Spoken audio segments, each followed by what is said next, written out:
Yes बेटा, आज basically modern physics का छोटा सा चैप्टर है जिसका नाम है एटॉमिक स्ट्रक्चर। बेसिकली मैं आपको बताऊं कि लगभग मान के चले अपन 2 से 3 सालों में कि इस पे एक क्वेश्चन नीट वाले 101% पूछ रहे हैं। और केमिस्ट्री में जितना डिटेल के अंदर आप एटॉमिक स्ट्रक्चर पढ़ते हो ना, केमिस्ट्री के अंदर जितना डिटेल के अंदर आप एटॉमिक स्ट्रक्चर पढ़ते हो उतना डिटेल के अंदर फिजिक्स में हमारे सिलेबस में नहीं है। बट आज का जो लेक्चर है वो लगभग 30 to 40 मिनट का ही रखेंगे, क्योंकि बहुत बड़ा चैप्टर नहीं है। आपका समय इंपॉर्टेंट है इस समय, तो हम कोशिश करेंगे कि लगभग 30 से 35 मिनट के अंदर चैप्टर खत्म करें और आपको केवल up to the marks formula आपको सिखा दें कि कौन कौन से फॉर्मूले फिजिक्स के लिए बेसिकली इंपॉर्टेंट है। ठीक है बेटा, तो जैसा आपको पता होगा कि फ्रीक्वेंसी थोड़ी सी बढ़ाने की कोशिश की है, लेक्चर्स की फ्रीक्वेंसी थोड़ा सा बढ़ा रहे हैं ताकि थोड़ा सा 2-3 दिन में जल्दी जल्दी लेक्चर्स आए और चैप्टर खत्म करें। आपके जो भी डाउट हो आप कमेंट सेक्शन में लिख सकते हैं, आपको पता ही होगा मैं रिप्लाई करता रहता हूं जब मेरे को समय मिल जाता है। ठीक है बेटा, तो सबसे पहले हम बात कर रहे हैं एटॉमिक स्ट्रक्चर की। वही लॉजिक लगाएंगे, स्टार्ट करेंगे। कुछ थ्योरी में लिखता हूं ताकि आपका टाइम वेस्ट ना हो। ठीक है ना बेटा, तो इसमें सब नहीं पढ़ना है। जैसे आपने पढ़ रखा होगा ना वो अल्फा पार्टिकल स्कैटरिंग वगैरह, जैसे मैं आपको समझाऊं alpha particle alpha particle scattering ये पढ़ रखा होगा, बट हमें यहाँ पर ये नहीं पढ़ना है। हम इसको स्किप कर सकते हैं। हम क्या कर सकते हैं, इसको स्किप, क्योंकि इतना डिटेल में हमारे सिलेबस में ये नहीं है। अब क्या करना है, तो बोर मॉडल पढ़ना है। तो बोर मॉडल ने क्या बोला था, तो बोर ने ये बोला था, आपको पता हो तो डी ब्रोगली के साथ कंबाइन करके बोलता हूं कि इलेक्ट्रॉन उन्हीं ऑर्बिट के अंदर घूमेगा। Electron revolve in those orbit whose circumference is integer multiple of, क्या बोला था, electron revolve in those orbit whose integer, electron revolve in those orbit whose energy is, sorry sorry मैं गलत बोल गया, electron revolve in those orbit whose energy, या whose क्या था, हाँ, electron revolve in those orbit whose, यानी N lambda, electron उन्हीं ऑर्बिट में घूमेगा जिनकी वेवलेंथ एन लैम्डा के मल्टीपल हो। तो वहां से फॉर्मूला आता है mvr equal to n h upon 2 pi. तो बेसिकली हम यहां से बोर मॉडल पढ़ेंगे, हमारे काम का बोर मॉडल है। ठीक है ना, हमारे काम का बोर मॉडल है। वो 13.6 जो आपने सुना होगा ना, 1/n1 square, first excited state, second excited state वगैरह वगैरह। तो यहाँ पर इन्होंने बोला था कि इलेक्ट्रॉन जो होगा m v r equal to n h by 2 pi की बात कर रहे हैं। अब इसको देखो एम वी आर, अब देखो उसका मतलब क्या हुआ। अब यहां से अगर मैं 2 पाई को उधर ले चलूं तो बेटा 2 पाई आर क्या हो गया, सरकमफ्रेंस आ गई, और एन एच बाय नीचे क्या आ गया, एम वी। और आपको पता है ये एम वी जो होता है इसको बोलते हैं मोमेंटम। ये क्या हो गया, सरकमफ्रेंस। तो और ये हो गया एन एच बाय मोमेंटम। ये लो, ये हो गया 2 पाई आर। और आपको पता है ये हो गई डी ब्रोगली वेवलेंथ। तो इसी को हम क्या लिख सकते हैं, 2 pi r equal to n lambda. अब ये फॉर्मूला हमें तैयार हुआ। तो 2 पाई आर क्या है, सरकमफ्रेंस। तो electron revolve in those orbit whose circumference is integer multiple of de Broglie wavelength. अब याद आ गई definition, electron revolve, 2 pi r क्या है, electron revolve in those orbit whose circumference 2 pi r is integer multiple of de Broglie wavelength. अब यहाँ पे जो एन है ये क्या है, इंटीजर मल्टीपल है। एन की वैल्यू कहां से स्टार्ट कर देंगे, 1 2 3।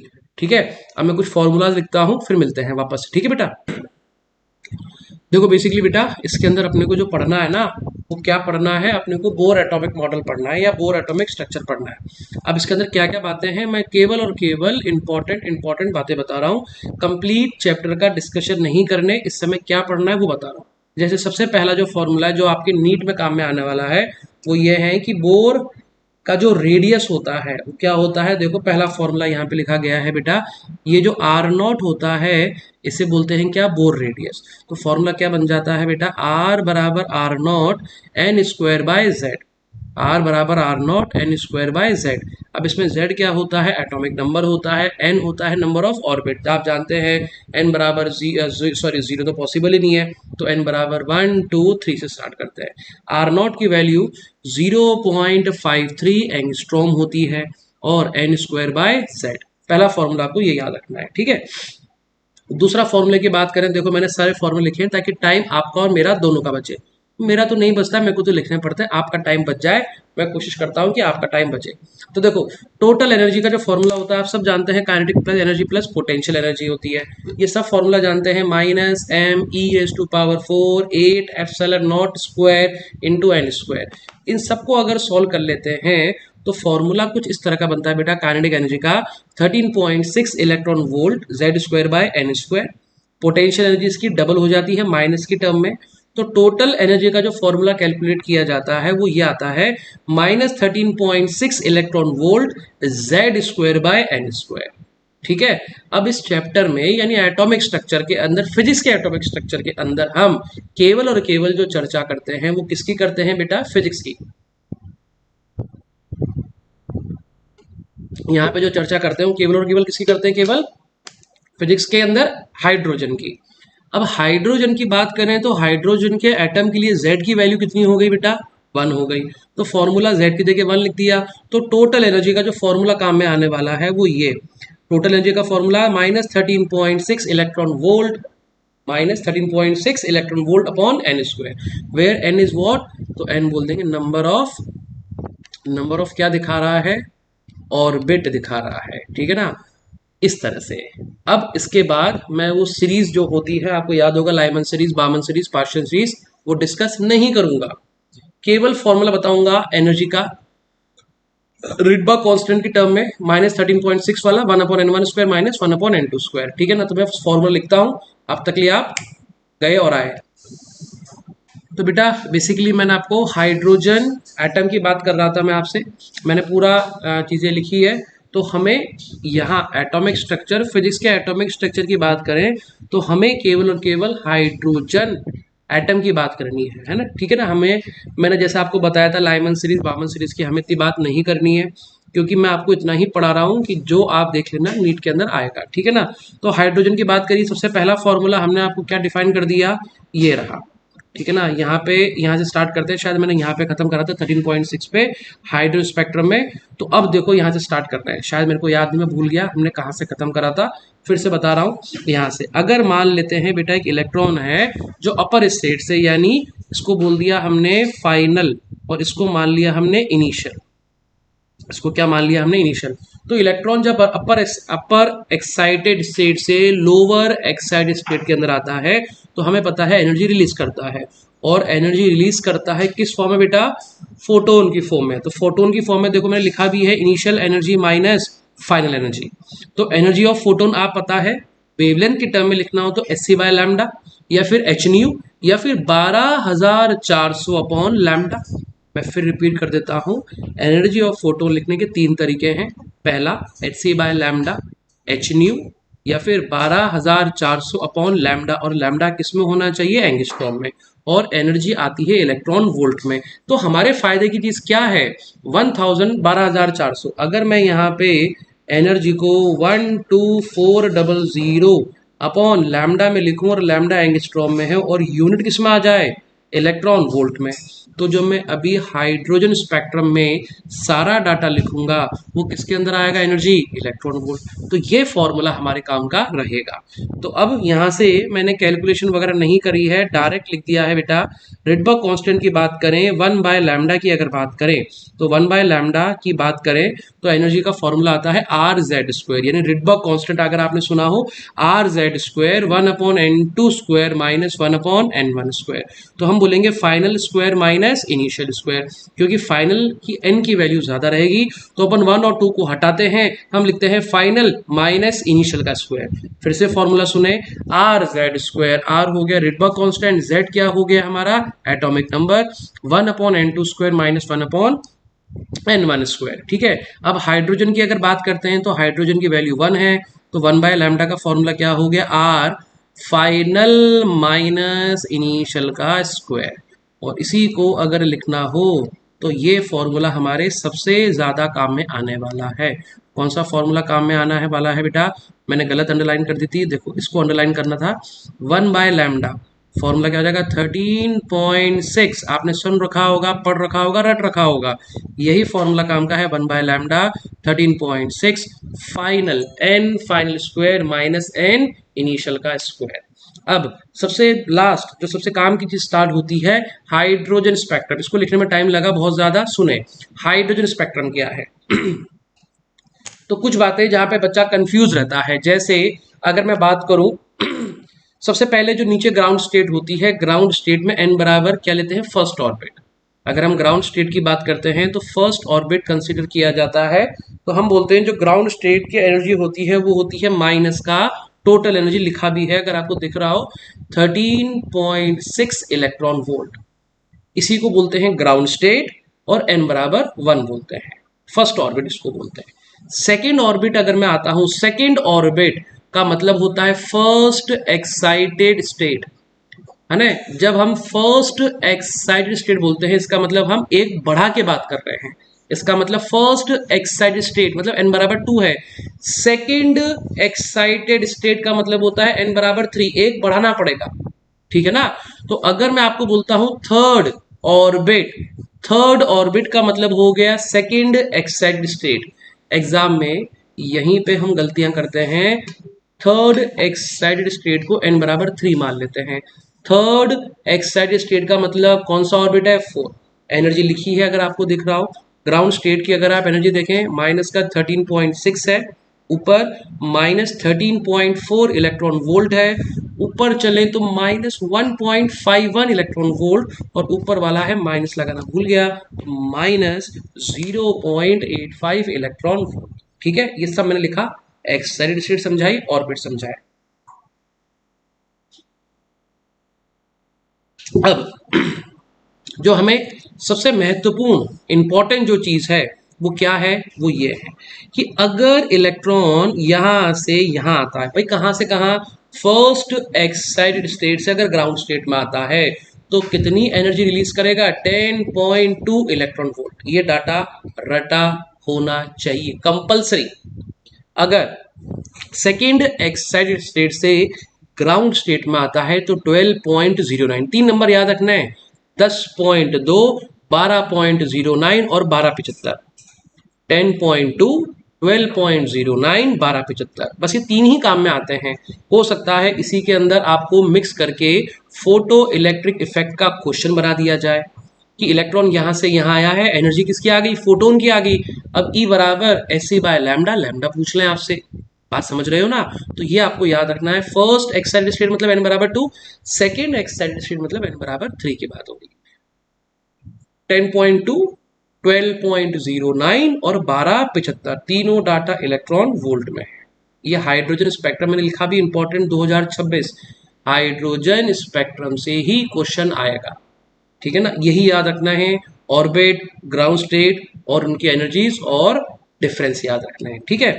अब आगे चलते हैं। इसके बाद एक छोटा सा नोट है ये बेटा, ये छोटा सा नोट डाला है मैंने यहाँ पे आपके लिए। नोट क्या है? अगर आपसे पूछ लिया जाए कि minimum wavelength of photon, minimum wavelength, तो आप सोचो लैम्डा अगर मिनिमम है तो एनर्जी ऑफ फोटोन मैक्सिमम रहेगा। अगर वेवलेंथ मिनिमम है, SC बाय लैम्डा, एनर्जी और लैम्डा इन्वर्स होते हैं, तो लैम्डा मिनिमम है तो एनर्जी मैक्सिमम रहेगा। इस केस में इलेक्ट्रॉन कहाँ से आएगा? इन्फिनिटी से आएगा। और कहाँ आएगा? हमारे इनिशियल पे, फर्स्ट पे। तो देखो कहाँ से कूदा? इन्फिनिटी से कहाँ आया? फर्स्ट। तो हम बोल देंगे हमारा ऑर्बिट है, इसे बोलते हैं क्या? लिमिट लाइन, ठीक है ना। तो लगभग 14 मिनट के अंदर हमने थ्योरी खत्म करी है। 4 से 5 क्वेश्चन करेंगे, आधे घंटे का सेशन रखेंगे ताकि आपका एटॉमिक स्ट्रक्चर आधे घंटे में रिवाइज हो जाए, ठीक है ना। मैं क्वेश्चन लिखना स्टार्ट करता हूँ बेटा, ओके। हाँ बेटा देखो क्वेश्चन जो लेके आए वो ये है, the radius of electron second stationery orbit. अब देखो क्या बोला है, सेकेंड स्टेशनरी ऑर्बिट, तो n बराबर 2 की बात हो रही है। इसी को हम फर्स्ट एक्साइटेड स्टेट बोल सकते हैं। तो सेकेंड स्टेशनरी ऑर्बिट का रेडियस अपने को दिया गया है, कितना? r दिया गया है, और पूछा है radius of third orbit will be. इसी को चेंज कर सकते हैं, सेकेंड ऑर्बिट को लिख सकते हैं फर्स्ट एक्साइटेड स्टेट, और थर्ड ऑर्बिट को चाहे तो लिख सकते हैं सेकेंड एक्साइटेड स्टेट। अब बात समझ में आई? देखो अब हम बोलेंगे कि बेसिकली आर जो होता है that is directly proportional to n square होता है। अरे ब्लू पेन से लिखेंगे यार, रेड पेन से, अरे रुको रुको रे यार। हाँ हाँ, तो हम बोले थे जो आर होता है that is directly proportional to n square, तो कैसे लिखोगे, r two upon r one equal to n two upon n one का होल स्क्वायर। तो r two we have to calculate, और आर वन की वैल्यू को हम आर मान लेते हैं, और सेकंड पहले बोला है सेकंड ऑर्बिट और फिर बोला है थर्ड ऑर्बिट का होल स्क्वायर। तो आर टू की वैल्यू हो गई 4/9 लग रही है आर टू की वैल्यू। हाँ, आर टू उल्टा तो लिख दिया मैंने, एन टू में 3 ऊपर आएगा ना, अरे यार बेटा इनवर्स थोड़ी है, 3/2 आएगा ना। तो आर टू की वैल्यू होगी थर्ड ऑर्बिट और ये हो गया सेकेंड, तो कितना हो गया 9/4 ऑफ आर वन। इसका मतलब सेकेंड जो थर्ड ऑर्बिट पूछा जा रहा है वो सेकेंड लिखे में कंफ्यूज हो गया। थर्ड ऑर्बिट की जो बात पूछी जा रही है उसके अंदर वैल्यू हो जाएगी पहले वाले का, कितना हो जाएगा 9/4। 9/4 4 टू जेड मतलब 2 पॉइंट समथिंग के आसपास आएगा। तो ये क्वेश्चन छोटे छोटे से याद रखो। अगला क्वेश्चन लिखते हैं फिर सॉल्यूशन के साथ आते हैं, ठीक है बेटा। तो अगला क्वेश्चन नंबर सेकंड में यहाँ पे लिखता हूँ ताकि आपका भी टाइम वेस्ट ना हो, जल्दी जल्दी खत्म करें। तो बेटा अगला क्वेश्चन है सेकंड। अच्छा क्वेश्चन है, ध्यान से सुनेंगे उसके बाद करते हैं। देखो क्या लिखा है, the radius of second orbit of helium of Bohr model is R1, यानी सेकेंड ऑर्बिट के हीलियम का जो रेडियस दिया गया है वो कितना मान रखा है, दे रखा है R1 दे रखा है। और फोर्थ ऑर्बिट ऑफ बेरिलियम की बात करें तो R2 बोला है, और पूछा है R2/R1 बता दो। आई गेस क्वेश्चन आपको समझ में आ गया होगा। मैं वही क्वेश्चन करा रहा हूँ जो हमारे काम के हैं, जो कि क्वेश्चन या फॉर्मूला ओरिएंटेड है। अब रेडियस का फॉर्मूला क्या होता है बेटा, n²/z। रेडियस का फॉर्मूला क्या होता है, रेडियस की अगर बात करें, रेडियस का फॉर्मूला होता है n²/z, n²/z। अब हमसे दो इक्वेशन बोली गई है R1 और R2। अगर मैं R2 की वैल्यू लिखूं तो क्या लिखूंगा, n2 का square upon z2 upon n1 का स्क्वायर अपॉन z1। अब देखो वैल्यू पुट करते हैं, n2 बाद में कौन है, n2 कौन है अपना हाँ बेरिलियम फोर्थ ऑर्बिट, तो क्या हो जाएगा ऊपर 4 का square divide by hydrogen helium lithium beryllium. तो n की वैल्यू भी कितनी आ गई, एटॉमिक नंबर आ गया 4। अब कौन सा ऑर्बिट बोला बेटा, सेकंड ऑर्बिट, तो 2 का स्क्वायर, और हाइड्रोजन की बात करें तो हाइड्रोजन के लिए कौन सा लिखा है He+, तो Z की वैल्यू क्या हो जाएगी 2 हो जाएगी। तो कैसे लिखोगे देखो 16/4, तो वैल्यू कितनी आ गई 16/4 की वैल्यू आ गई 4, और 4/2 हो गया 2, तो रेशियो कितना आ गया बेटा 2:1। इस तरह से अपने को क्वेश्चंस करने होते हैं। कुछ कुछ फॉर्मूलाज होते हैं जो अपने को याद रखने हैं। रेडियस का फॉर्मूला n²/z होता है, आगे वो 13.6 कांस्टेंट चलता है, हमें उससे मतलब नहीं है, इलेक्ट्रॉन जंप नहीं कर रहा है, ठीक है। थर्ड क्वेश्चन लिखता हूं बेटा फटाफट जल्दी जल्दी से, है ना। तो देखो बेटा अगला क्वेश्चन मैं आपको एक लाइमन सीरीज पे करा रहा हूँ, सुनेंगे क्या होता है। देखो क्वेश्चन क्या है, इफ वेवलेंथ यानी lambda is the wavelength of third member of Lyman series दे दिया है। क्या बोल दिया है, लैम्डा जो वेवलेंथ है वो third member of Lyman series है, तो लैम्डा वन आपसे पूछा है, ठीक है ना। अब थर्ड मेंबर दिया है तो देखो कैसे करेंगे, तो देखो दो बातें, third member of Lyman series, तो अगर मैं थर्ड मेंबर की बात करूं तो हम बोल देंगे लाइमन सीरीज है तो n2 की वैल्यू क्या हो जाएगी 1, और कहां से आएगा बेटा ये n1 की अगर बात करें तो ये कहां से आएगा, तो हम बात करेंगे लाइमन सीरीज, तो n बराबर कितना हो जाएगा 4। अब हमारे पास जो फॉर्मूला होता है वो क्या होता है 1/λ, जो मैंने आपको बार बार सिखा रहा था। r फॉर्मूला क्या लगाते हैं बेटा 1/n final minus n initial का होल स्क्वायर। अब यहाँ पे क्या लिख दोगे देखो r, और वैल्यू क्या लिख दोगे यहाँ पे 1/1 माइनस 1/4 का स्क्वायर। अब इसको अगर सॉल्व करें तो कितना नंबर आएगा देखो बेटा, ये आ गया r, यहाँ पे आ गया 1 माइनस कितना आ जाएगा 16 आ जाएगा, तो 1/λ की वैल्यू आ जाएगी 15r/16। ठीक है, इस तरह से क्वेश्चन होगा क्योंकि थर्ड मेंबर बोला है, थर्ड मेंबर बोला तो एन की वैल्यू क्या हो जाएगी, 1 हो जाएगी। ठीक है ना। अगला क्वेश्चन करते हैं, लास्ट क्वेश्चन नंबर 4। तो देखो बेटा, जो अगला क्वेश्चन नंबर 4 है ये थोड़ा सा कॉम्प्लिकेटेड है। इसमें कैसे करना है, क्या करना है, सुनते हैं। क्या क्वेश्चन है, the recoil speed of hydrogen atom after it emit photon is going from n equal to 4 state to n equal to 1 state. अभी क्वेश्चन क्या है, सुनते हैं। The recoil speed of hydrogen, आपको याद हो लास्ट क्लास में लेक्चर के अंदर हमने एक बंदूक वाला क्वेश्चन कराया था, जिससे बंदूक से जब गोली चलती है तो गोली आगे जाती है और गन कहाँ आ जाती है, पीछे आ जाती है। तो बेसिकली वहां पर क्या लगा था बेटा, मोमेंटम कंजर्वेशन लगा था। यहाँ भी कुछ हम यही बात बोल रहे हैं, सुनेंगे।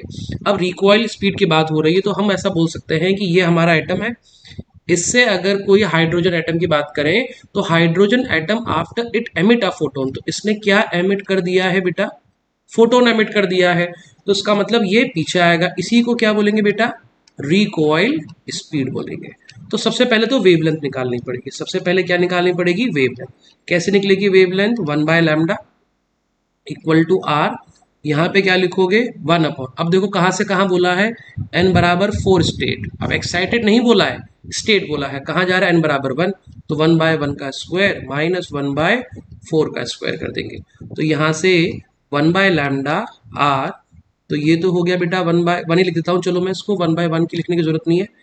माइनस 1/16 की बात कर लें तो फिर से 1/λ की वैल्यू आ गई है, माइनस करेंगे 16 माइनस 1, 15r/16 आ गई है। तो लैम्डा की वैल्यू आ गई है 16/15r। अब मोमेंटम कंजर्वेशन अगर लगा दे, यहाँ पर क्या लगा दे, मोमेंटम कंजर्वेशन। तो मोमेंटम कंजर्वेशन के हिसाब से जब इनिशियली हाइड्रोजन एटम रुका था तो इनिशियल मोमेंटम क्या रहा होगा, 0। तो हम बोलेंगे फाइनल मोमेंटम भी क्या रहेगा, 0 रहेगा। तो हम बोल देंगे मोमेंटम कंजर्वेशन लगा दें तो क्या लिख दोगे, देखो h/λ equal to m v0। हमसे क्या पूछा है, रिकॉइल स्पीड, तो v0 की वैल्यू हो जाएगी h/λ m। इस तरह से हम यहाँ पर क्या कैलकुलेट कर लेंगे बेटा, इसकी रिकॉइल स्पीड। लैम्डा हम निकाल चुके हैं, एच की वैल्यू आपको पता है 6.6 10⁻34 और मास आपको पता है हाइड्रोजन का। ठीक है ना। तो इस तरह से क्वेश्चन किया जा सकता है। ठीक है, तो यहाँ पर हमने दो चीज सीखी। एक तो हमने सीख लिया कि यहाँ पे हमने लगाया मोमेंटम कंजर्वेशन, मोमेंटम कंजर्वेशन के साथ हमने बोल दिया initial equal to final momentum की बात होगी। ठीक, लास्ट क्वेश्चन नंबर 5 करते हैं। तो बेटा देखो, ये जो लास्ट क्वेश्चन है इसमें हाइड्रोजन स्पेक्ट्रम का क्वेश्चन है। इसमें अपने को क्या ध्यान रखना है वो सुनेंगे। हाइड्रोजन स्पेक्ट्रम है, इलेक्ट्रॉन जंप कर रहा है कहाँ से, देखो थर्ड एक्साइटेड स्टेट। तो यहीं पे गड़बड़ी हो जाती है। यहाँ पर क्या लिखा गया है, थर्ड एक्साइटेड स्टेट से कहाँ जा रहा है, सेकेंड एक्साइटेड स्टेट में। यही गड़बड़ी, थर्ड एक्साइटेड स्टेट का मतलब हो गया n बराबर 4, सेकेंड एक्साइटेड स्टेट का मतलब हो गया n बराबर 3, और दोनों की वेवलेंथ का रेशियो पूछा है। तो अगर मैं सबसे पहले 1/λ1 अगर निकालूं तो क्या लिखूंगा बेटा, r कहां से कहां गया है, फर्स्ट 1 माइनस 4 का स्क्वायर। ठीक है, और इधर आ जाएगा 1/λ2, तो ये आ जाएगा r, और फर्स्ट सेकेंड एक्साइटेड स्टेट तो ये 1 माइनस n बराबर कितना हो जाएगा, 3 का स्क्वायर, और इन्हीं का रेशियो पूछा गया है। तो गड़बड़ कहाँ होती है, एक्साइटेड स्टेट के अंदर। अगर थर्ड एक्साइटेड स्टेट बोला है तो फोर्थ ऑर्बिट की बात हो रही है, सेकंड एक्साइटेड स्टेट बोला है तो n बराबर थर्ड ऑर्बिट की बात हो रही है। इसी तरह से आप यहाँ से λ1 निकाल लेंगे। अभी हमने 2 बार कैलकुलेट किया था तो आपको पता होना चाहिए λ1 की वैल्यू आ गई थी, ऊपर कितना आएगा 16, तो लिख दोगे 15r/16। और अगर λ2 की बात करें तो ये आ जाएगा r, और 1 माइनस 1/9, तो 9 जाएगा 8, तो ऊपर आ जाएगा 8r/9। तो ये आ गया 1/λ2 और ये आ गया 1/λ1। रेशियो पूछा है तो क्या पूछा है, λ1, तो λ1 अपॉन λ2 का रेशियो पूछा है, तो ये हो जाएगा 16/15r डिवाइड बाय, ऊपर लेके आ रहा हूं मैं 9/8r, तो ये हो जाएगा 8r/9।